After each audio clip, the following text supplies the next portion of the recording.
Aujourd'hui, l'agriculture réalise une partie importante de ses bénéfices par la vente des animaux et de leurs produits. Quoi que vous produisiez, viande, lait, cuir ou laine, il y a deux principes qu'il ne faut oublier à aucun prix pour réussir. Premièrement, fournir des produits de bonne qualité. Deuxièmement, le faire économiquement. Il convient de disposer à l'origine de reproducteurs de bonne souche et de pratiquer la sélection avec des femelles en bonne santé et des mâles vigoureux ayant un bon pédigré.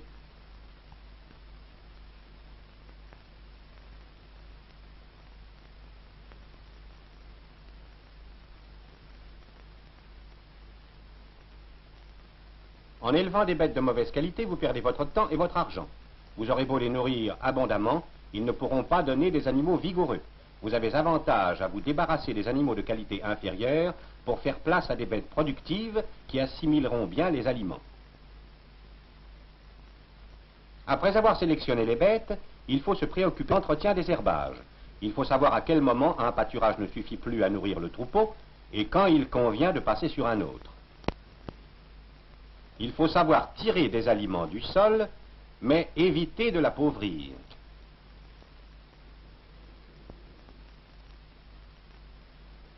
Il faut savoir faire de l'ensilage en prévision de l'hiver.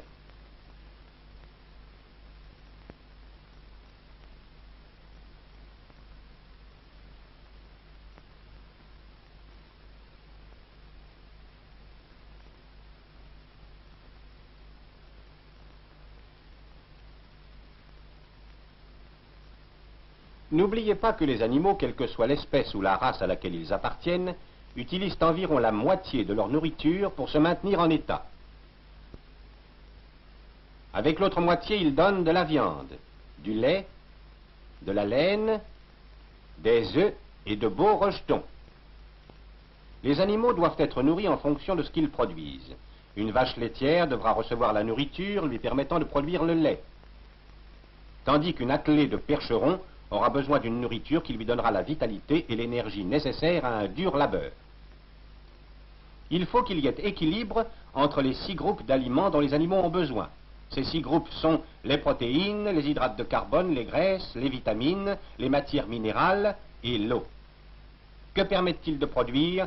Quelles sont leurs fonctions? Étudions d'abord les protéines. Les protéines sont une des plus importantes substances dans la composition de la cellule vivante.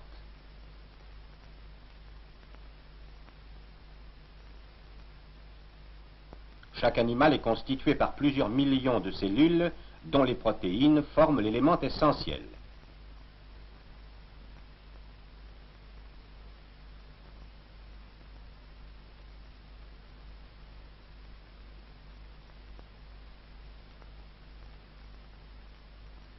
Comment agissent les protéines? La réponse est donnée par le résultat de l'expérience suivante. Donnez à un jeune porc 640 livres environ de maïs, c'est-à-dire 320 kilos, et rien d'autre. Il gagnera 100 livres.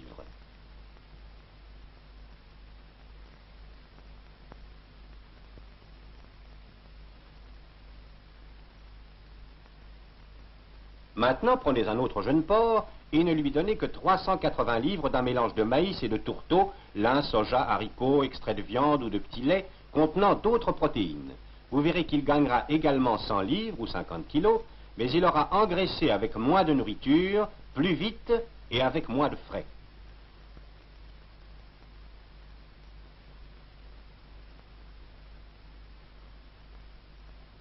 Il vous a fallu 640 livres de maïs pour produire 100 livres sur le premier porc, tandis que vous n'avez employé que 380 livres de nourriture mieux équilibrée en protéines pour obtenir le même résultat sur le second porc. Le maïs, comme le prouve cette expérience, ne contient qu'une seule forme de protéines, alors que vos animaux en ont besoin de plusieurs sortes. Ne perdez ni votre temps ni votre argent à nourrir vos bêtes avec des rations mal équilibrées.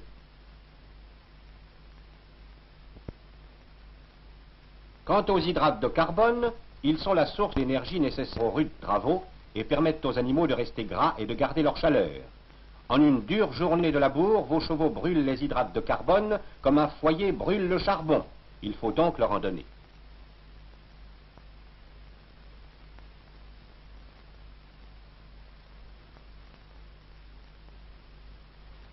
On trouve les hydrates de carbone dans le sucre, l'amidon des plantes et les graines.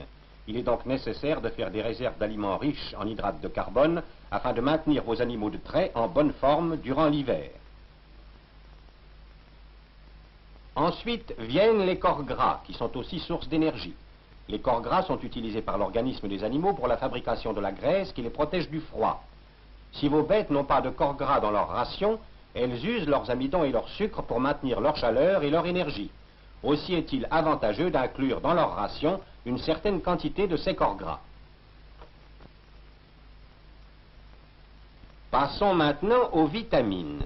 Bien comprise, la nourriture du bétail contient toutes les vitamines, mais il en est certaines qui risquent de manquer, telles que les vitamines A, D et G, que l'on appelle maintenant riboflavines.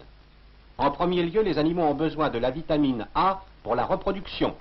Sans elle, il n'y a pas de vie.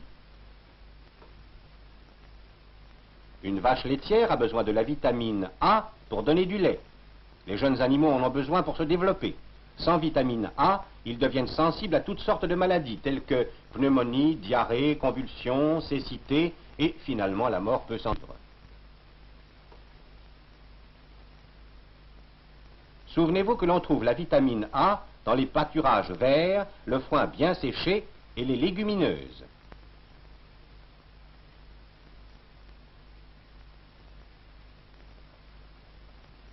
Ensuite, la vitamine D. Les animaux l'emmagasinent durant l'été à partir des rayons ultraviolets du soleil. En hiver, spécialement dans les régions où le climat est rigoureux, les animaux restent dans les étables pendant de longues périodes et sont privés des rayons du soleil, donc de cette vitamine. La vitamine D doit alors être fournie par du fourrage mûri au soleil ou par d'autres moyens. Ce veau était atteint de rachitisme. Il n'avait plus aucune valeur. Mais une fois nourri d'huile de poisson riche en vitamine D, en 3 semaines, son état commence à s'améliorer.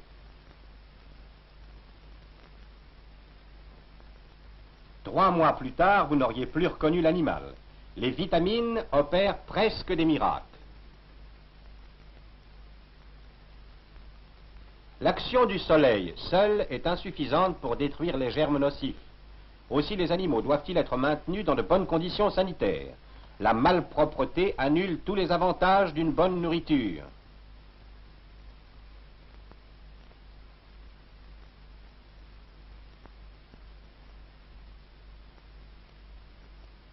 Vous ne connaissez peut-être pas la vitamine G, ou riboflavine, mais elle est très importante pour les poulets.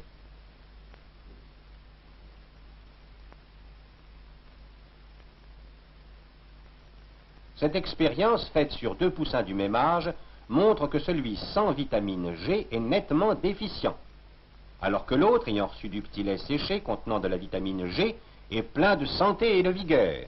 Il est beaucoup moins cher de bien nourrir vos poussins que de les perdre.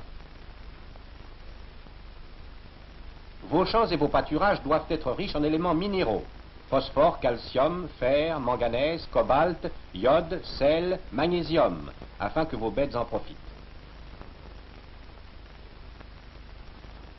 Si votre sol est pauvre, vos fourrages seront peu nutritifs. Vos animaux s'appauvriront et vous aussi. Les éléments minéraux sont essentiels aux animaux. Le manque d'iode, par exemple, amène le goitre chez les porcs. Le manque de phosphore réduit la production du lait. Un bon moyen pour fournir des éléments minéraux aux animaux est de leur donner du sel. Disposez-le là où ils peuvent librement venir le manger. Chaque fois que l'animal en a besoin, il va lui-même le chercher. Comme vous le savez, l'eau est nécessaire pour la digestion et l'assimilation de la nourriture. Afin d'éviter à vos animaux la plupart des maladies, l'eau doit être propre et exempte de tout germe. En hiver, l'eau ne doit pas être trop froide.